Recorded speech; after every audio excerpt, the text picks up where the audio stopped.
नमस्कार, स्वागत है आपका आपके लोकप्रिय कार्यक्रम संप्रेषण में एसएस में। मैं हूं आपका अपना दोस्त एसएस त्रिपाठी।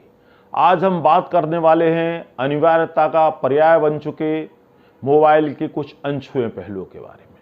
हम बात करने वाले हैं कि किस तरह मोबाइल जुलाई 1995 में एक खास चीज़ से शुरू होकर आम होता गया और धीरे धीरे यह जो है पहले ज़रूरत बना, फिर आदत बना और बाद में लत में बदल गया। और यह लत बनने की प्रक्रिया शुरू हुई अक्टूबर 2008 से, जब स्मार्टफोन का अभ्युदय हुआ, स्मार्टफोन बाजार में आए। तो बना तो था मोबाइल समय बचाने के लिए, सुविधा के लिए, लेकिन आज की डेट में यह सबसे बड़ा टाइम किलर साबित हो रहा है, जो लोगों का कीमती टाइम खा जाता है। और यह सुविधा अब गलत हाथों में जाकर असुविधा और संकट में बदलती जा रही है। लोग आलसी होते जा रहे हैं, युवा वर्ग की दुनिया, बच्चों की दुनिया मोबाइल में सिमटती जा रही है, जो कि ठीक नहीं है।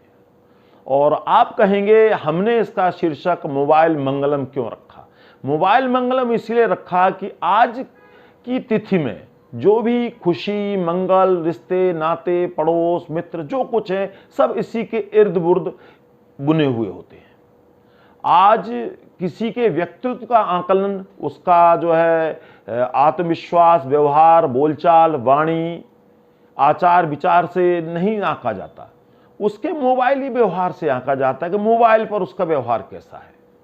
लोग मोबाइली व्यवहार देखकर तय करते हैं कि उससे कैसे रिश्ते रखने हैं। और ये लोगों ने बाकायदा कसौटियाँ बना रखी हैं मोबाइल की। अब आइए देखते हैं कसौटी क्या है। कि उसका कॉल अटेंड करना, उसका कॉल करना, मिस कॉल पर रिप्लाई करना या ना करना, व्हाट्सएप, टेलीग्राम, सिग्नल जैसे ऐप्स पर जो है अगर ऑनलाइन है, आपका मैसेज उसने देखा कि नहीं देखा, कितनी देर ऑनलाइन रहा, फिर भी नहीं देखा, और रिप्लाई भी कौन कैसे दे रहा है आपके मैसेज पर। कोई अच्छा सा मैसेज देकर रिप्लाई दे रहा है, नाइस लिख रहे हैं या NICE खा गए हैं, या हाथ जोड़ू, या फिर जो है फ्लावर भेज रहे हैं, या सिर्फ देख लिया या अनदेखा कर दिया और एक एक हफ्ते तक नहीं देखा। तो इन सारी चीज़ों से तय होता है कि व्यक्ति का व्यवहार कैसा है। और इससे भी लोग जोड़कर देखते हैं कि कोई आपका जो है नंबर कितने लोगों के पास और कौन कौन खास लोगों ने अपना पर्सनल नंबर आपको दे रखा है। इस पर भी पता चलता है कि आपका मोबाइली व्यवहार कैसा है। और यह भी मोबाइल ही तय करता है कि किसी व्यक्ति का मैसेज आपके लिए क्या मायने रखता है, उसकी क्या अहमियत है आपकी नज़र में। तो आइए जरा विचार करते हैं मोबाइल के कुछ अनछुए पहलुओं के बारे में। तो सबसे पहले बात करेंगे मोबाइल के अच्छे पहलू। तो मोबाइल जाहिर सी बात है सुविधा के लिए बनाया गया था, तो बहुत सारी अच्छी बातें भी थी इसमें। जैसे महामारी के दिनों में देश में जो है ये संपर्क में, मदद में, कुशलता जानने में, समाचारों के लिए एक दूसरे को जोड़े रखा है इसने। बच्चों की ऑनलाइन पढ़ाई हुई, बड़ों का टाइम पास, मनोरंजन, व्हाट्सएप, फेसबुक, ट्विटर, इंस्टाग्राम, फिल्में, यूट्यूब, वीडियो, सब कुछ इसी पे मनोरंजन हुआ और लोग बोर नहीं हुए। इसके अलावा सामान घर मंगाने के लिए ऑनलाइन पेमेंट, बिल वगैरह सब इसी से क्लियर हुए। और इसके अलावा ये इसने संदेशवाहक का भी काम किया। बहुत सारे साथियों ने एक वीडियो देखा होगा जिसमें एक सुदूर क्षेत्र में एक जवान सेना का कार्यरत है, जो कि ATM से रोज 100 रुपये निकालता है और उसका विड्रॉल का मैसेज उसके गांव दूर घर तक पहुंचता है, जिससे कि उसके घर वाले मैसेज देखकर निश्चिंत हो जाते हैं कि वो ठीक है। इसीलिए वो जवान ये प्रक्रिया रोज करता है। और मोबाइल की दुनिया में सबसे ज़्यादा खुशी का मैसेज भी मोबाइल से ही आता है कि आपके अकाउंट में सैलरी आ गई है। लोग पहली तारीख को खुश हो जाते हैं। ये मैसेज सबसे ज़्यादा वर्ल्ड में सबसे ज़्यादा पॉपुलर मैसेज है। और जहाँ तक खराब पहलू की बात है, तो खराब पहलू मोबाइल के ये हैं कि लॉकडाउन के दौरान हम बच्चों को मोबाइल छूना तक पसंद नहीं करते थे कि हमारा मोबाइल वो छुएं, और हमें मजबूरी में मोबाइल उनके हाथ में ही देना पड़ा, जो कि अब उनकी लत बन चुका है और जो छुड़ाए नहीं छूट रही है। इसके अलावा बच्चों की, युवाओं की नज़र कमज़ोर, दिनचर्या खराब, नींद कम, आलस, चिड़चिड़ापन, रेडिएशन के बुरे असर, इसके अलावा मोबाइल का एक खराब पहलू ये भी रहा कि रिश्ते खराब हुए मोबाइल से। मोबाइल ने बहुत सारे रिश्ते जोड़े भी लेकिन तोड़े ज़्यादा, क्योंकि जब हम ज़्यादा बार बात करते हैं तो क्या होता है कि शुरुआत तो आपसे होती है, फिर हम तुम पे आ जाते हैं, फिर उसके बाद तू पे, उसके बाद तू और इसके बाद खत्म रिश्ते। तो यही प्रक्रिया ज़्यादा बात करने से हुई। नए नए दोस्त बने लोगों के, कुछ अच्छे बने, कुछ खराब भी बन गए इसकी वजह से। Bank fraud, blackmailing, sting operation, ये सब मोबाइल की ही देन है। परिवारों में आपसी झगड़े, मतभेद हुए और बाद में मनभेद में बदल गए, परिवार बिखर गए। मोबाइल स्टेटस, डीपी देखकर लोग अंदाज लगाने लगे, गणित लगाने लगे कि भाई कैसा है व्यक्ति, और लोगों ने भी जो है इसका पूरा फायदा उठाया मोबाइल के द्वारा। किसी खास व्यक्ति के साथ फोटो अपनी डीपी में लगाई, अपने स्टेटस में लगाई, ये सारी चीज़ें दिखाई। अगर वो खुद दुखी हैं तो स्टेटस में दुख नज़र आता था, खुश हैं तो खुशी नज़र आती थी। बहुत सारी चीज़ें ऐसी हुई जो मोबाइल के कारण ही हुई। और जो है धार्मिक वैमनस्य बढ़ाने में भी मैं समझता हूँ खराब पहलू है मोबाइल का, कि मोबाइल ने अच्छा रोल अदा नहीं किया। यही कारण है कि कई स्थानों पर जब खींचतान हुई, थोड़े जो है आपसी संबंध खराब हुई, तो नेट बंद करना पड़ा, क्योंकि ताकि ये संबंध और ज़्यादा खराब ना हो जाए। लोगों का धैर्य समाप्त करने में मोबाइल की बहुत बड़ी भूमिका है। तुरंत फ़ोन लगाया, फैसला आर या पार, भले ही वो गलत हो। सारे फैसले सही नहीं होते जल्दी किए हुए, भले ही गलत हो, लेकिन आर या पार तुरंत, क्योंकि पेशेंस तो ख़त्म कर दिया मोबाइल ने। कर्मचारियों को ये याद दिला दिया कि मोबाइल की वजह से आप 24 घंटे ड्यूटी पर हो, कभी भी आपके पास मैसेज आ जाओ जी कल आना है सुबह 6 बजे।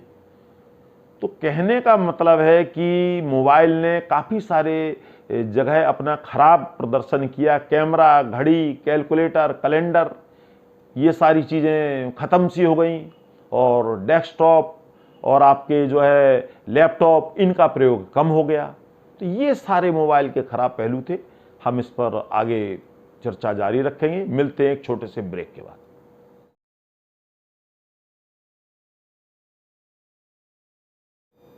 स्वागत है आपका एक बार फिर से संप्रेषण विद एसएस में। अब हम बात करेंगे मोबाइल के मज़ेदार मायने। मज़ेदार मायने ये हैं कि लैंडलाइन के ज़माने में लोग मोस्टली सारी कॉल अटेंड करते थे और झूठ वगैरह बोलने के ज़्यादा चांसेस नहीं थे। लेकिन अब मोबाइल के ज़माने में झूठ बोलने के लिए खुले अवसर हैं। अगर कोई आपसे नहीं मिलना चाहता है, भले वो अपने यहाँ सोफे पे बैठ के खरबूजा खा रहा हो और आपको कह सकता है कि जी मैं तो मेरठ में हूँ, शादी में आया हूँ, परसों दिल्ली लौट कर आऊँगा, बड़े आराम से आप भी मान लो कि मोबाइल है। लैंडलाइन में तो ये सुविधा थी नहीं, झूठ बोल ही नहीं सकते थे, मैं घर से बाहर हूँ। और ऐसे ही एक किस्सा और सुनने में आया था कि किसी लड़की ने अपने जो है मोहल्ले के कोई मित्र थे, उन्हें फ़ोन किया, बोले कहाँ है तू? बोले मैं सीपी कनॉट प्लेस में अपने भाई के साथ आया हूँ, एक शोरूम से कपड़े खरीद रहा हूँ। बोले तुम कहाँ हो? बोले मैं वहीं हूँ, उसी लाइन में जहाँ तू भंडारे में पूरी छोले ले रहा है, उसी लाइन में सबसे पीछे मैं भी लगी हूँ। तो ऐसे झूठ पकड़े भी गए।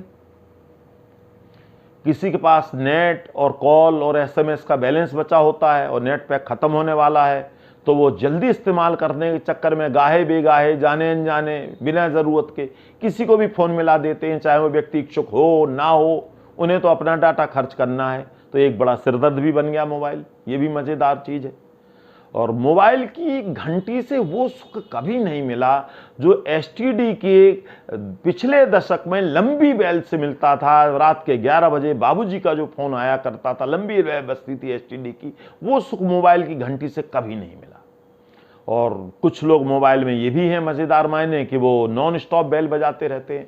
आप अटेंड करो ना करो, उन्हें समझ नहीं आती है कि भाई अगर 2 बार कॉल कर ली, बंदा कहीं बिजी होगा, नहीं रिप्लाई कर पा रहा, हो सकता है ड्राइव कर रहा हो, कहीं बैठा हो, बीमार हो, कोई और बात हो, वो बजाए जाते हैं। और वो ये भी एक अपने ढंग का अलग तरह की यातना है, एक तरह की है।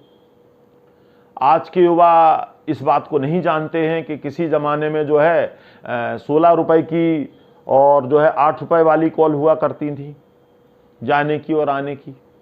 2 GB डाटा महीने भर चलता था। और इसके अलावा एक और मज़ेदार मैं आपको बात बताऊं कि नोकिया और मोटरोला के फ़ोन लेकर चलने में जो शान होती थी, वो शान आज लाखों रुपए के महंगे मोबाइल में भी महसूस नहीं होती है। तो मैं यही कहना चाहूँगा कि जो है इसके बड़े ही अलग तरह के मज़ेदार पहलू रहे। और उस ज़माने में एक चीज़ और कॉमन थी, जिनके पास मोबाइल होते थे वो कॉल चूँकि बड़ी महंगी होती थी तो कॉल तो मोबाइल पर अटेंड करते थे और हार्डली 1-1.5 मिनट में काट देते थे, बोले मैं आपको लैंडलाइन से मिलाता हूँ ताकि पैसे बचें। अब इसके कुछ खास पहलू भी हैं। खास पहलू ये हैं कि मोबाइल ने नाराज़गी के मायने बदल दिए हैं। पहले लोग नाराज़ होते थे, बातचीत नहीं करते थे, नमस्ते नहीं करते थे, मिलने नहीं थे। अब मोबाइल के ज़माने में नाराज़गी के मायने बदल गए। किसी को ब्लॉक कर देना, उसका नंबर डिलीट कर देना, अनसेव कर देना, कॉल अटेंड ना करना, मैसेज ना देखना, रिप्लाई ना करना, या जिस ग्रुप में वो आपका साथी उस ग्रुप को छोड़ देना, या ये करना कि उसी ग्रुप में रहते हुए किसी दूसरे के मैसेज को ज़्यादा अटेंशन देना ताकि वो अपनी नाराज़गी किसी न किसी तरह से जाहिर कर सके। और सम्मान मोबाइल के दौर में क्या माना जाता है कि अगर किसी बड़े नेता, किसी बड़े अफसर, किसी बड़े अधिकारी का आपके पास फ़ोन नंबर पर्सनल है तो ये बड़े सम्मान की बात है। कभी उन्होंने आपको गुड मॉर्निंग भी कर दी तो लोग दिखाते हैं, देखो जी फलाने के साथ मेरी गुड मॉर्निंग हुई थी परसों। तो ये सम्मान की बात है। और आज के ज़माने में जो मेहमान आता है वो आपसे पानी की अपेक्षा नहीं करता, आप उसे पानी देने दें चल जाएगा, लेकिन उसका मोबाइल ज़रूर आप चार्जिंग में लगा दें, इससे तो बड़े पुण्य का काम कोई है ही नहीं।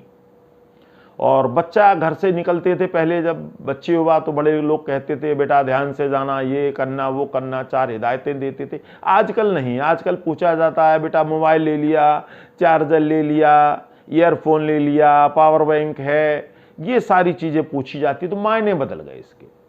ट्रेन, बस, कार में आजकल चार्जिंग पॉइंट होने लगे हैं जो पहले कभी नहीं देखे जाते थे। कुछ नई परंपराएं भी पड़ गई मोबाइल के युग में।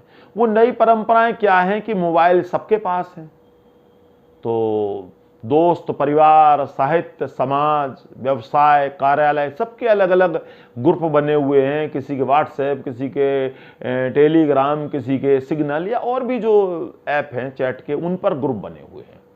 तो उन ग्रुप में क्या है, ग्रुप एडमिन होना बड़े गौरव की बात है, सम्मान का विषय। मान लो जैसे एडमिनिस्ट्रेटिव ऑफिसर लग गए हों, ग्रुप एडमिन बन गए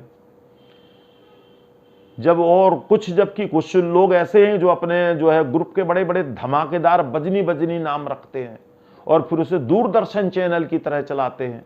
उसके बाकायदा जो है सख्त नियम और शर्तें होती हैं, किस समय क्या डालना है क्या नहीं डालना है वो सब तय होता है, समय सारणी होती है। इसके अलावा उनकी बाकायदा जो है शाम को समीक्षाएं होती हैं, रिपोर्ट सबमिट की जाती है। और एक और बड़ी जो है चीज़ जो देखने में आई है कि अगर आप वो ऐसे ग्रुप में महीने 15 दिन मैसेज ना करो, बाकायदा ग्रुप एडमिन आपके पास मेमोरेंडम जारी करता है कि चूंकि आपने 15 दिन से आप सक्रिय नहीं हो, इसलिए क्यों ना आपको कार्य मुक्त कर दिया जाए। कार्य मुक्त करना ना हुआ, मान लो आपकी ACR खराब करने वाले हैं, ऐसा हो गया जैसे आप किसी व्यवसाय से जुड़े हुए हो। और मैं यहाँ एक चीज़ और कहना चाहूँगा कि ग्रुप बनाना बहुत अच्छी बात है, ये सारी चीज़ें अच्छी बात है, जानकारी शेयर करना अच्छी बात है, साहित्य साधना अच्छी बात है, लेकिन इतने जो ग्रुप बने जो सख्त नियमों वाले, उनके बारे में एक मतलब विनम्रता पूर्वक क्षमा सहित कहना चाहूँगा कि इन सब से हमने ग्रुप बनाए थे मनोरंजन के लिए, जान पहचान के लिए, खुशी के लिए, लेकिन ये कहीं ना कहीं ग्रुप जो है उदासीन बनते जा रहे हैं और इनसे मनोरंजन गायब है। और इनमें क्या है, एक तो जो है ऑनलाइन क्लास जैसी पढ़ाई हो रही है और दूसरा लोगों की छपास की भड़ास निकल रही है और मुझे कुछ नजर नहीं आता। और कई बार ऐसा भी देखा गया है जो इस तरह के ग्रुप बनाए जाते हैं किसी पर्टिकुलर चीज को लेकर, इनसे कोई ना कोई सख्त नियमों से कोई सदस्य नाराज होकर हर रोज 1-2 नए ग्रुप बनते हैं और वो उस ग्रुप का एडमिन बन जाता है और फिर अपनी मर्जी से वही सब करता है जिन चीजों को लेकर उसने कभी ग्रुप छोड़ा था। तो है ना मजेदार बात कि जिन चीजों को लेकर आप ग्रुप छोड़ रहे हो उन्हीं चीजों को अपना अलग ग्रुप बनाकर वही सब चीजें लागू कर रहे हो। काफी ऑफिस में जो है ग्रुप बने हुए हैं और वो ग्रुप ना होकर जो है उस ग्रुप के मैसेज ना होकर वो तो ऑर्डर बुक की तरह काम करने लगे हैं कि ग्रुप में मैसेज आया यानी अब आपको फॉलो करना ही है। और ओनली एडमिन वाले भी काफी सारे ग्रुप होते हैं जिनमें एडमिन ओनली होता है। इन्हें देखकर तो ये लगता है कि एडमिन साहब ही ज्ञानी और मर्मज्ञ और कपानिधान है, बाकी तो सब जनता जनार्दन है, उन्हें कुछ आता ही नहीं है। मोबाइल के कारण अब कोई ऑर्डर, इंफॉर्मेशन, सूचनाएं लोग नोट नहीं करते हैं, स्क्रीनशॉट ले लिया, पिक्चर खींच ली, ये सब चलता है। और आज के ज़माने में भी मोबाइल के दौर में बॉस का फ़ोन ना उठाना यानी आपकी नौकरी पर संकट आना, तो ऐसी गलतियां कोई नहीं करता। यही कारणों से देखा गया है कि काफ़ी लोग ऐसे हैं कि जो अपने ऑफिस आवर्स के बाद, चाहे वो प्राइवेट सेक्टर में हो, चाहे वो गवर्नमेंट सेक्टर में या किसी दुकान पे काम करते हो, और वहाँ से आने के बाद मोस्टली अपने मोबाइल बंद कर देते हैं ताकि थोड़ी देर चैन की सांस ले सकें। क्योंकि मोबाइल युग में तो लोग 24 घंटे का नौकर समझने लगे हैं सबको, कि वो जब मर्जी आप फोन कर दो उठाएगा भी तो। और दूसरा ये है कि कई बार मोबाइल पर ऐसे मैसेज भी आते हैं कि जिनमें सपने में कोई बाबा आए थे और उनने कहा ये मैसेज 21 लोगों को भेजो, तो लोग इस कार्य में लग जाते हैं और उन्हें भेजते हैं जिन्हें साल भर में कभी मैसेज नहीं करते, उन्हें भेजकर 21 लोगों को पूरा करते हैं। तो ऐसे लोगों से मैं यही विनम्र निवेदन करूंगा कि ऐसे मैसेज ना भेजें, ना इनकी आवश्यकता है। पढ़ें और बिना पढ़े मैं तो समझता हूं डिलीट कर दें आप इन्हें, कोई आवश्यकता नहीं, वाहियात मैसेज होते हैं, ना इनसे डरने की जरूरत है। और कई बार ऐसे भी बड़े अजीबोगरीब दृश्य हुए कि एक बार एक महिला जो है चले जा रही थी कहीं, तो वो ठोकर लगी और गिरे और चट की आवाज हुई, तो उन्होंने ऊपर देखा, बोले हे दाता हड्डी टूटी हो मोबाइल बच जाए। तो मतलब ऐसी स्थितियां भी हुई। और स्पेलिंग गलत होने पर मैंने एक जगह देखा कि किसी ने किसी का चैनल सब्सक्राइब किया और वो स्पेलिंग करेक्टर में सुसाइड हो गया, तो उन्होंने लिखा जी मैंने भी सुसाइड कर लिया है कल शाम के आपका चैनल। समझने वाले में तहलका मच गया, घबरा गए, क्या कर लिख कर बैठे, पता चला वो सब्सक्राइब को सुसाइड लिखे बैठे थे। और कई बार लोगों से गलती से मैसेज दूसरे ग्रुप में भी चले जाते हैं। तो ऐसे ही एक जानकार सज्जन के साथ ऐसी घटना हुई कि वो जो है दूसरे ग्रुप में मैसेज चला गया और वो भेजना किसी और में चाहते थे, शायद चश्मा वगैरह नहीं पहने होंगे, दूसरे ग्रुप में चला गया, वहाँ शोक संदेश चल रहे थे और उन्होंने किसी अच्छी बात को देखकर मैसेज किया था, तो उन्होंने लिखा बहुत अच्छा लगा। बाद में जो है वो उन्हें फिर सॉरी वॉरी बोलना पड़ा और बात समाप्त हुई, लेकिन ऐसी स्थितियां बन जाती हैं। तो निष्कर्ष के रूप में मैं यही कहना चाहूँगा कि मोबाइल ज़रूरत के लिए बना है, ज़रूरत के लिए प्रयोग करें, इसे लत ना बनाएं। और दूसरी चीज़ है कि यह आपका लत बनने पर आपका स्वास्थ्य खराब करेगा, दिनचर्या खराब करेगा और आपको समाज से काट के रख देगा। तो आप मोबाइल के गुलाम मत बनिए, मोबाइल के बादशाह बनिए, बॉस बनिए और अपने हिसाब से मोबाइल को चलाइए, मोबाइल को सिर मत चढ़ाइए आप, और सामाजिक बनिए। और एक चीज मैं और यहां स्पष्ट कर देना चाहता हूं, भले ही आपके मोबाइल कॉन्टैक्ट में 800 फ्रेंड हो, 1000 फ्रेंड हो, कोई फायदा नहीं। यदि आपके पास 1-2 अच्छे मित्र हैं तो वो मोबाइल के 800 और 1000 फ्रेंड से 1-2 अच्छे मित्र ज्यादा अच्छे हैं। तो मैं समझता हूं सामाजिक बने रहिए, समाज से मत कटिए। मोबाइल एक सुविधा के लिए बनाया गया है, ना कि इसे जो है आप दुरुपयोग करके उसमें अपना समय जाया करें। तो बताइएगा हमारा ये कार्यक्रम आपको कैसा लगा, और मोबाइल मंगलम के बारे में हमें आप ज़रूर बताइएगा। और आप हमें जो है फेसबुक, ट्विटर, इंस्टाग्राम पर फॉलो कर सकते हैं, आप हमारी वेबसाइट पर फॉलो कर सकते हैं हमें, आप हमारे ऐप से जुड़ सकते हैं। और इसके साथ साथ मैं अपने सभी माननीय दर्शकों से कहना चाहूँगा, जो भी यह कार्यक्रम देख रहे हैं, ऐसे उपयोगी कार्यक्रम हम लगातार देने वाले हैं, इसलिए आप हमारे चैनल को अगर सब्सक्राइब नहीं किया है तो संप्रेषण एसएस को आप सब्सक्राइब कीजिए, अपने मित्रों को बताइए। ऐसी अच्छी जानकारी, रोचक जानकारी हम आपको लगातार देने वाले हैं। फिर जल्दी ही मिलते हैं किसी नए विषय के साथ। नमस्कार।